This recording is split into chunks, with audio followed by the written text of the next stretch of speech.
Deixa bater, acontecer, se tu quer vai ter, então toma bebê.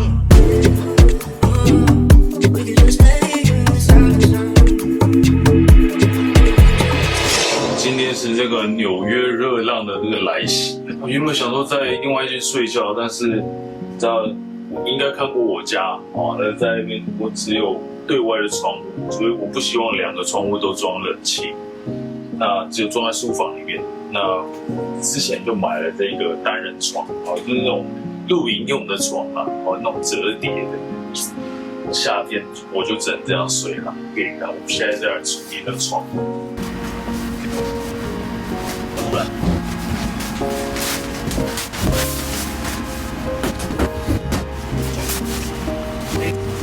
其实应该再拿个耳塞会比较好，因为冷气真的太吵。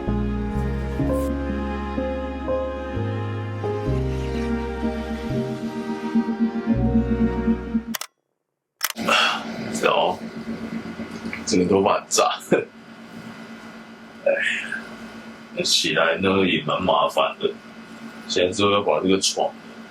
把它折回去，然后锁在墙角，睡觉的时候再拿出来。好，那我要开始收这个床了，把它整理整理。现在已经9点42分了，等一下10点有一堂课，快做一做。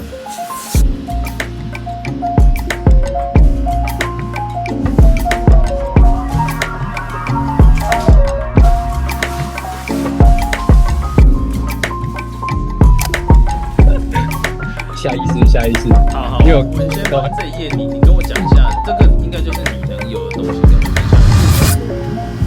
享。哎，等一下，我关个冷气。OK， 现在呢是这个4点44分。那虽然还是很热，然后我在书房这边因为装了这个冷气呢，其实就没有对外通风的这个窗户了。那也没办法拉开来或者怎么样，因为这个冷气很老旧，所以旁边很多都是用这种胶带把它粘死的，因为有很多的缝隙这样子，只能勉强这么做了。老房子嘛，对不对？下午的时候，在晚饭之前，我就是去健身房，因为健身房很凉。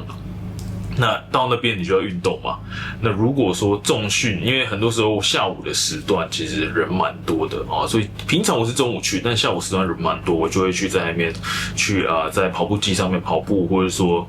用爬坡的方式去做一些有氧这样子，然后一边看影片什么东西，让自己休息一下，然后一边吹冷气。这样的健身房呢，一边流汗一边运动，一边消耗卡路里，还可以一边吹冷气，可以省一点电费。在纽约的电费是真的非常可怕。好，如果说你有在纽约住过，你应该会知道那个电费真的是哇！我在台湾怎么花都花不到这个电费的。好，那我们就现在来换个衣服，准备出门去健身房吹冷气啦。因为报名了 Panasonic 台北城市路跑这个活动，在9月12号的时候会在台北去参加人生第一次的马拉松12K。那其实老实说蛮紧张的，因为人生第一次不是5K， 而是超过10K 这样子。那也买了新跑鞋，然后认真练看，看能达到什么地步。然后呢，也准备了一集 podcast， 在不停自由健安生活。如果你有兴趣的话，欢迎去听听看，我解说了如何从0到100万台币的一个健安的路线，欢迎去订阅听听看。OK， 今天是礼拜5，然后不停的第5班次健安教练课，现在也来到了尾声。那最近呢，其实就是课程因为来到尾声，所以学生的预约越来越少了嘛，然后也正在筹备，就是把学生带入到我的这个健安课专有的这个 LINE 群，然后接下来也会去创办一些有趣的东西给所有的学员这样子，但是下一班次的这个招生也就要开始了。现在呢，7月15号开始就已经可以给你预约来免费咨询，来了解课程这样子。目前呢，我还没有正式公开，但是已经有10个人预约了。所以如果你想要试试看，你想要来听听看它会有什么样的内容，因为毕竟你看我的 vlog 它都有在每一期其实都有在教课嘛，然后在招生的时候也有跟你讲在招生，那他已经维持了一阵子，也累积了60位学员的1对1。开课以来呢，现在学员的这个成效都还很不错，所以我对这堂课其实是蛮有信心的。那回馈也都很不错，只要是你有付诸行动的学员，基本上平均在3个月内都会有一些成效。然后有一些学员呢，也在1年内达到100万收入。令我比较觉得骄傲的一点是，他们在上课之前可能完全没有接过案，或是还有正职，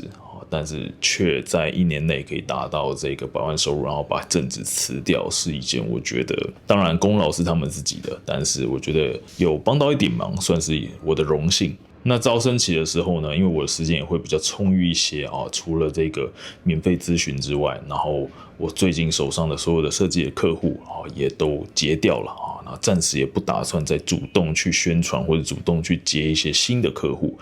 所以在这边的话会先暂时把我的所有的精力放在不停上面。那现在就正在筹备一集就是蛮有趣的一个主题，叫做一个人0到100万的接案路线。在里面我会讲到你怎么样可以做到0到100万，然后一个人接案，然后你该怎么样去拆解你的业绩目标，以及你该做哪一些事情，流程是什么。当然里面也有包括第6班次的招生给一些学员回馈的分享。那如果你有兴趣的话，欢迎去听听看，哪怕你对上课没有兴趣，你想自己试试看，我相信这一集都会有很大的帮助。因为这一集呢是我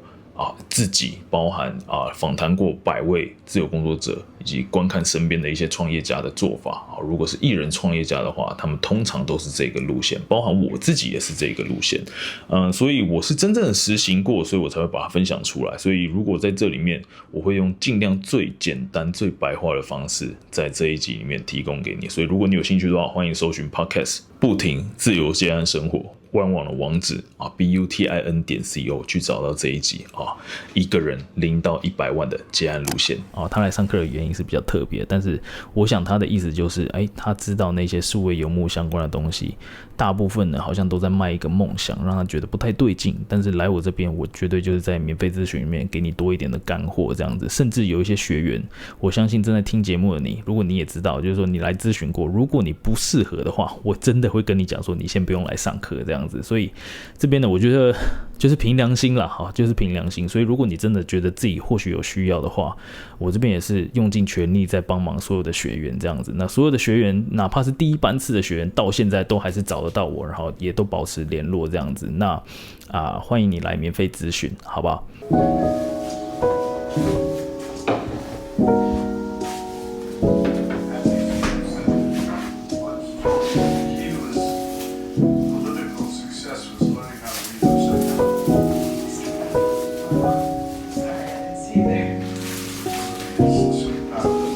好，现在呢刚吃完沙拉，现在要来洗个碗，然后我在想，刚好可以借由这个机会来聊聊天，希望这个水声不会太大那刚刚呢，其实在吃饭的时候，我还是一如往常的一边在回复我学员的讯息因为这个时候我这边是晚餐，但是在学员那边会是早上嘛，然后很多的学员现在也差不多毕业了然后他们也开始执行他们的计划，也就是说我们在这个教练课里面，其实在做完之后，其实会有一套计划是属于这个学员可以做的事情跟一些建议然后他就可以去执行，然后有一些学员开始执行了。那这位学员他执行的呢是这一种有关于他记录他生活，有关于他工作的一天其实在很多的自由工作者或者说自己在创业或者接案的人其实内容的方向都有一个固定可以做的事情，而且它是有效可以带客户的一种类型的内容尤其是在 Instagram 上面我之前就有开始做这件事情。如果你去我的 Instagram 看的话，你会发现我之前有一种内容叫做纽约接案设计师的一天。那在那个内容里面呢，其实基本上大部分我分享的就是我在纽约自己接案，没有去工作，没有去上班的一些想法跟生活，然后过得怎么样，然后有没有客户，然后发生了什么事，做了什么设计，生活中发生了什么事。就算我连那个我以前来美国的时候很辛苦然后坐在地下室然后到现在好不容易可以坐在地上这些东西我都把它拍出来。简单来讲呢，就是每一周去记录你的一些 moment， 然后把它剪成1分多多钟的影片甚至1分钟以内也可以。那很多人会说，我没有时间做内容，没有时间做内容。但是别傻了，如果你不做内容的话，怎么会有人知道你是谁，然后来想要找你服务呢？对不对？说实在就是这样。其实扪心自问，大家都知道做内容可以吸引到潜在客户，但是大家就是不愿意做，不敢做，懒得做，或者说不用心做，都有。好，但当你真正用心做的时候，那个 benefit 才会来啦。那刚刚提到的这一种呢，其实每一个人都可以做，各行各业开店或者做什么你都可以做。简单来讲，就是把你的一周，然后比较重要的地方，跟你工作或者说跟你事业有关的东西，把它记录下来。好，但是这个记录的方式并不是要你真的去卖钱真的去在你的内容里面去做销售，而是希望让人家知道你平常都在干嘛，然后借由这样1分钟的影片、短短的影片，借由你的想法、你的价值观，借由你在生活中发生的事情，去认识你是怎么样的一个人。好，所以不管你是谁你正在做什么样的事情，其实基本上只要你的生活够丰富，然后你有在努力一些什么事情，有在建立一些什么事情，追求些什么事情的话，其实这种内容都非常适合你尤其是当你从没有在追求有，例如说什么0到100万的旅程之类的，这种大家就会觉得特别有挑战性嘛，然后可以每周一直 repeat 这样子。好，所以今天不管你是做什么生意、开店或者什么样类型的创作者，你想要吸引你的潜在客户，那你最先要做的事情其实就是genuinely 去分享你的价值观，去分享你正在做的事情，让别人感受到认识你，而不是当你需要他们的钱你才出现嘛，对不对？在他们喜欢你之前，他们不会付你多少钱，甚至连小钱都不会付他们只会因为你的价格便宜而来找你服务嘛，对不对？所以推荐给你。另外一件小小的事情可以给如果正在接案的你，给你一个建议。我认为呢，如果你今天想要追逐一个目标，你就必须去设定它，然后再按部就班的把它拆解。就例如说收入目标你希望你明年的年薪好了，先不多，或者是72万，好，那你就会知道你每一个月就必须要赚到6万块钱。但如果你是接案的角色的话，其实我不太建议你用月薪去计算反而我会蛮推荐你可以用季的方式一季可以赚多少钱这样子。那6、3、18就是18万。那18万的时候呢，你就会知道你在3个月内你必须要接到几个案子，那你就可以去量化它。例如说一颗 logo1万多块然后如果是一套 VI 的话，可以达到多少钱？我随便讲好了，假设6万块。如果去做一套 VI 可以赚到6万块的话，那你首先最好可以做的组成就是你在3个月内接到3个VI， 然后都在6万块以上对不对？这个时候你就会知道，很明确的知道首要目标要追的事情就是这个，你就不会去做一些例如说什么3000块的名片1万块的海报那些都是次要。你的主要的目标，你知道你最能卖钱的东西就是一套 VI。那你在帮人家做 VI 的时候，你就会知道你的报价必须要报到多少钱。你的这个客户在跟你谈的时候，他的预算在6万以下的时候，你就知道这个客户其实不适合，或者是说你会知道，那你是不是可以用其他的东西拿来补到6万块，你才划算。然后你花的时间是多少，这些东西你都可以去安排。但是大部分的自由工作者呢，对自己的定价是非常浮动的，也就是他不敢为自己定价。我刚刚说了，一套 VI 是6万块假设是这样，但是大家却不敢让自己设定在6万块你应该常听到，我会看客户多少，然后去报价然后会看客户他的需求是什么，去制定我的报价。当然你会去听客户的需求，但是你会有一个起价，蛮推荐你这么做，去帮自己设定一些固定的方案，然后再看客户的需求再去做调整。但是你会知道做调整的上下呢，这个浮动是不会到太大的。你不会今天做一套 VI 是6万块，明天10万块，然后后天这个客户又是3万块做的事情都一样，不会是这样子所以不管是你怎么做，你如果设定是6万块的话，你今天那个客户可能多一点东西，你可能就设定在例如说可能看多的东西是什么但是项目如果多一点的话，可能就6到8万之间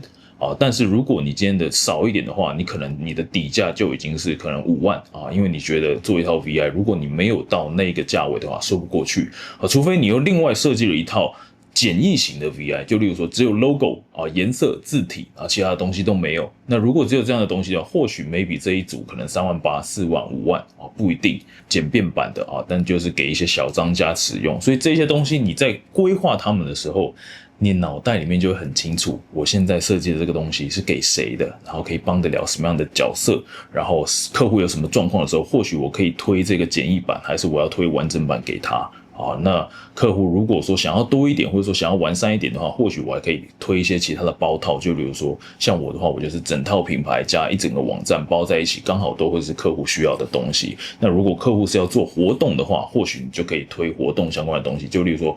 客户会去办一些座谈会啊，或者办一些讲座啊，或者是办一些固定定期的活动，或者说做一些商品上面的促销啊等等的，你都可以针对这些东西去提供更多变化的方案。但是至少你会知道你有一个 foundation， 然后你就可以去知道你在3个月内要做到几个什么样的方案，什么样的客户或者什么样的案子才可以达到你的业绩标准，不是 always 都在等客户去告诉你他的预算多少钱，然后你就只能在预算里面去做事。通常如果你没有自己主见的话，你永远都只能被你的客户牵着鼻子走，然后你就只能抱怨为什么你的价格都上不去，因为你根本就没有帮自己定价。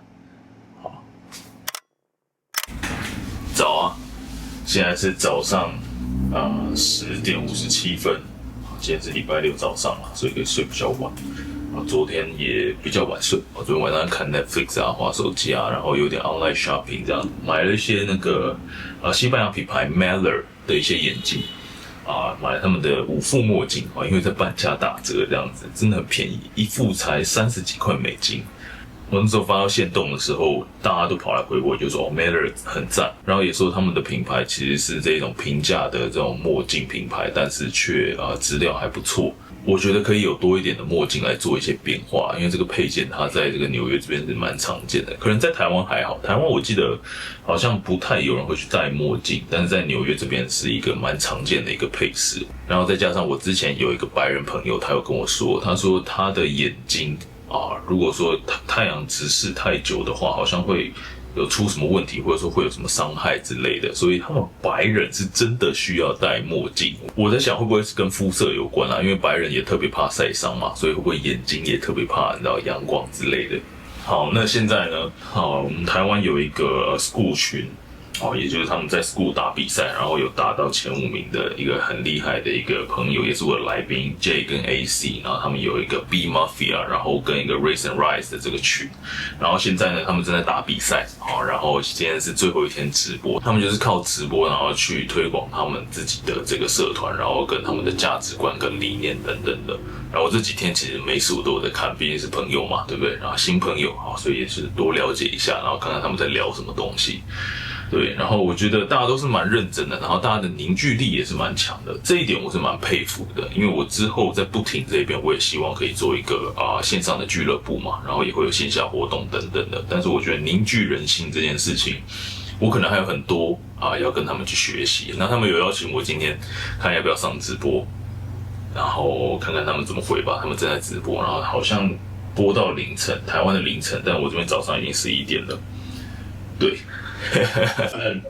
第一名，疯啦，冲一波啦，好不好？我们来看一下，我来刷新一下，看一下会不会冲到第14。先看一下，13，跳13点，AC 你连结丢给他，因为我 IG 不能密他，我的 IG 登不进去。不能好好吃早餐了，现在要上线，还特别换了一件衣服。OK， 瞧一下麦克风，喂嘿嘿。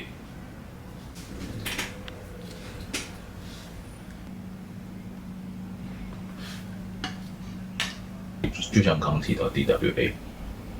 你在这边，你可能听到这件事情之后，如果你在这个，比如说 IG 上面，或者说在 TikTok 或者在任何地方的时候，你看到的时候，你已经有一个心理准备，你知道它是什么东西了。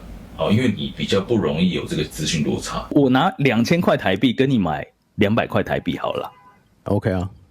，OK 对不对？然后你会觉得说这么好吗？对啊，然后你就会赶快掏出那200块，然后给我那200块，然后你就收下那2000块，对啊。然后那个大师就说你现在嫉妒这个感觉，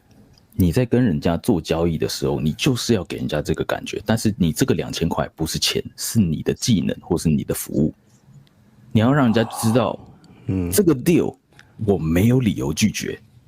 对，然后我付了200块，我还觉得我赚到，为什么？因为你付了这200块，那个服务带给你的价值是你可以赚到2000块。他的意思是这个，每一个人的服务其实都可以去思考一下，你今天提供的这个服务，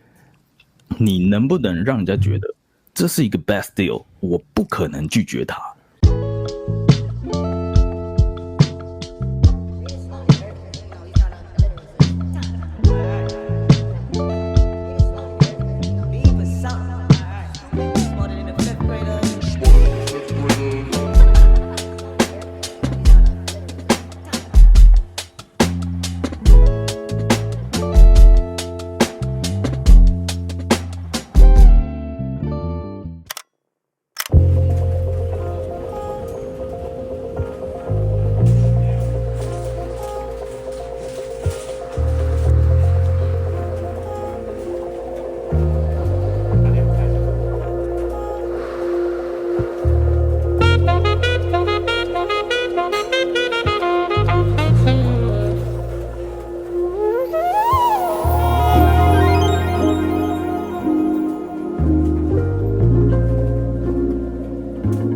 来，这是我的第一口。